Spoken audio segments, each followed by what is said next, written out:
नहमदुहु व नुसल्ली अला रसूलिल करीम अम्मा बाद फ़अऊज़ु बिल्लाहि मिनश शैतानिर रजीम बिस्मिल्लाहिर रहमानिर रहीम रब्बिश्रह ली सदरी व यस्सिर ली अमरी वहलुल उक़दतम मिन लिसानी यफ़क़हू क़ौली रब्बि ज़िदनी इल्मा। अस्सलामु अलैकुम व रहमतुल्लाहि व बरकातुहू। हाँ मेरी प्यारी सिस्टर्स और बहनों बेटियों, कैसे हैं आप सब? उम्मीद है अल्लाह ताला से कि आप सब खैरियत से होंगे। चलिए आज हम अपना न्यू और तजवीद रूल सीख रहे हैं। क्या है उसका नाम? मद।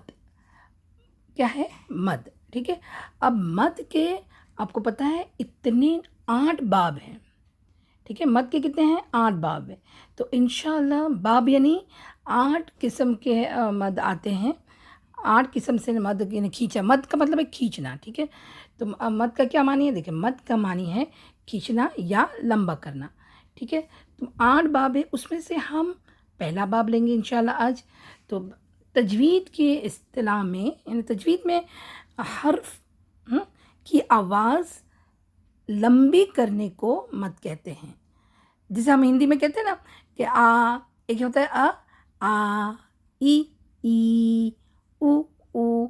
इसी तरह मद में भी क्या होता है कि हुर्फ को यानी जो साउंड है, असल साउंड है जो हुर्फ का, जो लेटर का, तो उसको लंबा करना है। ठीक है, चले तो आज पहले हम क्या सीखेंगे? जो हम सीखेंगे उसको क्या कहते हैं? मद असली, जो फर्स्ट बाब है उसका फर्स्ट किस्म है। ठीक है, फर्स्ट टाइप ऑफ मद, इट इज़ कॉल्ड मद असली या मद तबई भी कहते हैं। ठीक है, तो कभी आपको कोई कहा कि मद तबई क्या होता है तो आपको पता होना चाहिए मद असली को ही मद तबई कहते हैं। ठीक है, अब मद असली के हुरूफ 3 हैं, है ना? हमने पहले भी आपको बताए थे मद असली के हुरूफ अलिफ, जैसे आ, वाव, ऊ और या, ई। उ, ई, है ना? तो ये तीनों हुरूफ क्या है? मद है। मद के जो खींचना होता है उसके मद असली के 3 हुरूफ। अब मद असली में तीन हुरूफ है तो 3 के इकसाम बनते हैं। क्या होता है? देखिए, नंबर 1 मद बिल अलिफ, मद बिल वाव, मद बिल या। हाँ, ठीक है। अब मद बिल अलिफ को पहले हम देखेंगे। मद बिल अलिफ की पहचान यानी उसको किस तरह पहचानते हैं, यानी उसका डेफिनेशन क्या है? तो डेफिनेशन क्या है? जब अलिफ से पहले किसी हुरूफ पर ज़बर हो, अलिफ से पहले किसी हुरूफ पर ज़बर हो और वो अलिफ जो है वो क्या होता है? वो खाली होता है, यानी उस पर कोई भी, यानी देखिए ये अलिफ है ना, इस तरह खाली होगा, उस पर किसी यानी उस पर कोई भी हरकत ना हो, उस अलिफ पे कुछ भी हरकत ना हो। ओके, और थर्ड पॉइंट, यार आपको मैंने ये पॉइंट बता दिया, हालांकि डेफिनेशन एक ही है, यहाँ मैंने पॉइंट वाइज बताई ताकि आपको अच्छी तरह समझ में आए। तो थर्ड पॉइंट पे क्या आएगा कि और उस अलिफ के बाद जो भी हुरूफ हो उस पर शद्दा या सुकून यानी जज़म ना हो, बाकी दूसरे हरकत हो, तो ये फिर क्या होगा? तो फिर ये क्या कहलाएगा? मद बिल अलिफ कहलाएगा। अब ये जो तीसरा पॉइंट है ना, ये इसमें हम समझाएंगे आपको, ज़रा वेट करें। पहले हम देखते हैं कि मद बिल अलिफ कैसे हैं। ठीक है, ये देखें, जैसे बा अलिफ बा है ना, तो अलिफ पे कुछ नहीं है, बा पे ज़बर है, तो बा पे ज़बर के बाद अलिफ आया खाली, तो ये देखना पड़ेगा ज़बर के बाद यानी कोई भी हरकत नीचे कोई भी यानी ज़बर वाले जो लेटर वो कोई भी हो सकता है। बा, ता, सा, जा, 29 और में से कोई भी हो सकता है। ठीक है, हमज़ा के भी आगे आता है। हाँ, ठीक है ना, तो 28 हो गया ना, तो 28 हुरूफ के आगे अलिफ हो और वो हुरूफ पर क्या हो? ज़बर हो। ठीक है, जैसे अभी देखो यहाँ पर कॉफ अलिफ, कॉफ ज़बर का, हाँ, अलिफ है तो कौ बन गया। ठीक है, लाम अलिफ और ज़बर ला। अब देखो मैं फ़र्क देखो, मैं कैसे पढ़ूँगी? कौ ला, है ना? अब उसी तरह अगर सपोज के मद बिल अलिफ ना हो तो देखो कैसा होता है? कला, है ना? यहाँ पर काफ पे खाली ज़बर है, अलिफ नहीं है, यहाँ लाम पे ज़बर है, अलिफ नहीं है।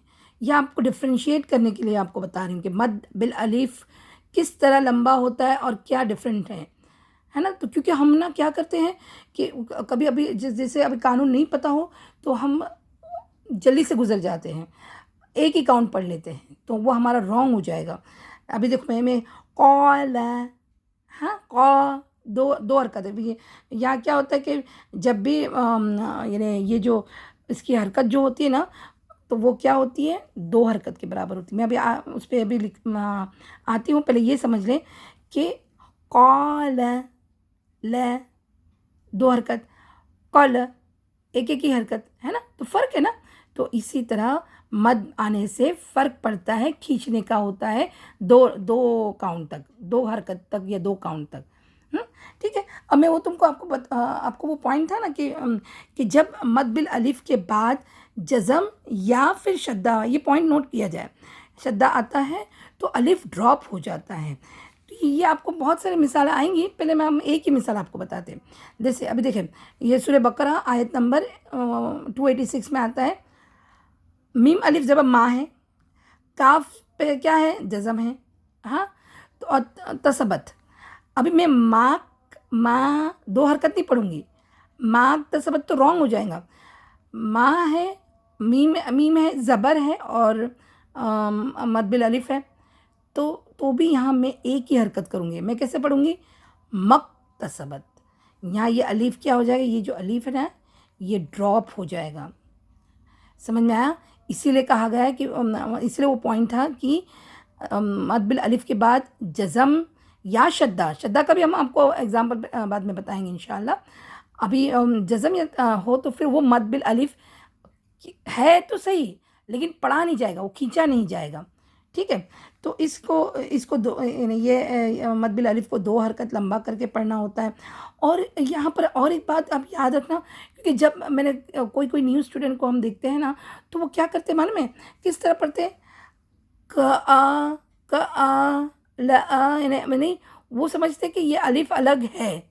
ویسا نہیں ہے، کیونکہ آگے جب مد کو اور کھینچنا ہوتا ہے نا تب وہ لوگ کیا کرتے، کالا، یعنی وہ آ کو الگ پڑھتے. نہیں، ایسا نہیں، ساتھ میں ہی ہے. یہی جو فرسٹ جو حروف ہوتا ہے اسی کو کھینچنا ہے، آ نہیں پڑھنا ہے.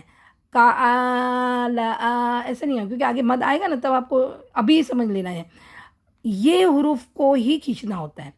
قال، ہاں میں آگے آپ کو انشاءاللہ اور ایگزامپل بتائیں گے. ٹھیک ہے. چلے یہ تو ہو گیا پہلا مد بالالف.